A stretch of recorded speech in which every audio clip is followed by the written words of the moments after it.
عليكم ورحمة الله وبركاته. kabajamtoota fi jaalatamtoota hordoftoota Ummayyuun Ashamaa harka fuunee jirra jirtuu jenne harka fuunee akkam nagaa keessani. Egaa har'aa wanta haaraa takka qabadheen dhiyaadhe. Innis maali yoo jettan akkuma iskiriinii gubbarra argartan taanaa micaa'uun tuni amata 20 Saudi Arabiyaa keessa turte. Amata 10 akkuma nama kamiituu mana namaa dalagataa turte jechuudha. Sarratanyinatiidhaan yookiin hojjettuudhaan mana namaa keessa hojjetaa eega turte. Amata 10 immoo achumatti heerumtee manuma sanitti jechuudha. Abbaan mana sanii ishee fuudhee akka haadha manaatiif abbaa manaatti waliin jiraataa erga turanii ilmoo argatte jechuudha. Akkuma nama kamiituu ilmoo argatte, ijoollee 2 argatte, dhiiraa fi dhalaa argatte.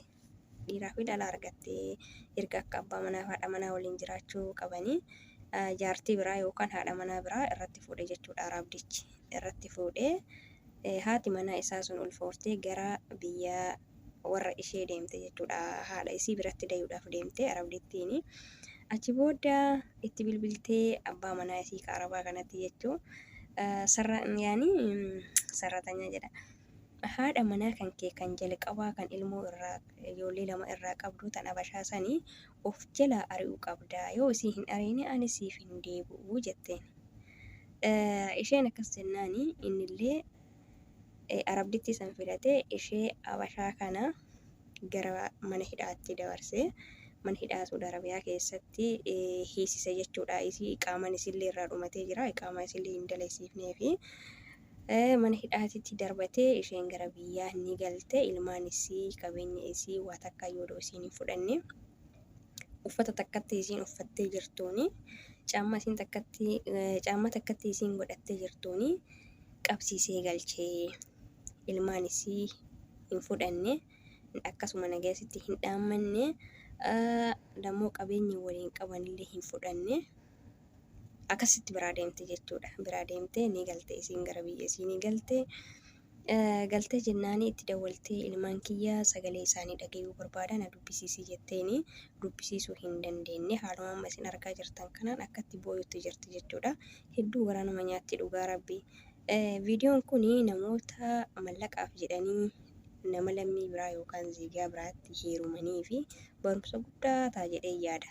Shamarran keenya yeroo ammaa kana keessatti akkuma waliin beeknu nama hedduutu jechuudha. Ijoollee hedduutu mallaqa laalanii nama lammii biraatti heerumaa jiran. Lammiin biraa mallaqa qabdi jedhanii akkasuma Baangaalii, Hindii, uummata Arabaa kanatti illee shamarran keenya nama hedduutu heerumaa jiran. Sababni jara kana heerumaniif illee mallaqaaf akka jireenya bareedaa jiraachuudhaaf sarratninnati yookaan akka hojjettuutti mana Arabaa keessa hojjechuu diddaadhaa fi akkasi heerumanii jireenya gaarii jiraannaa jedhanii yaadanii har'aa fi malee jireenya isaanii kan gara fuulduraa hin laalle jechuudha warri akkasii sun.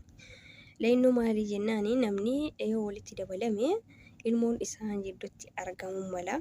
Gaafa ilmoon isaan jidduutti argamte akkuma har'a intala tana carraan ishee ijoollee isiitirraa adda isii baasee isii takkatti gara biyya isiitti galche.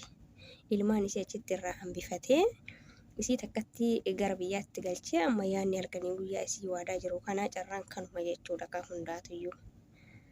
Gaafa waldhabbiin jidduu kee jiraate ilmoo sirraa fudhatee si ari'a. Sila kana ta'eef hanga dandeettan yaa shamarran keenya lammii biraatitti uummata lammii biraatitti hin heeruminaa tasumaayyuu mallaqaaf jettanii. Malleen inni argamtes ni dhabamtes. Harka namaattu dalagee fida mallaqa tanallee.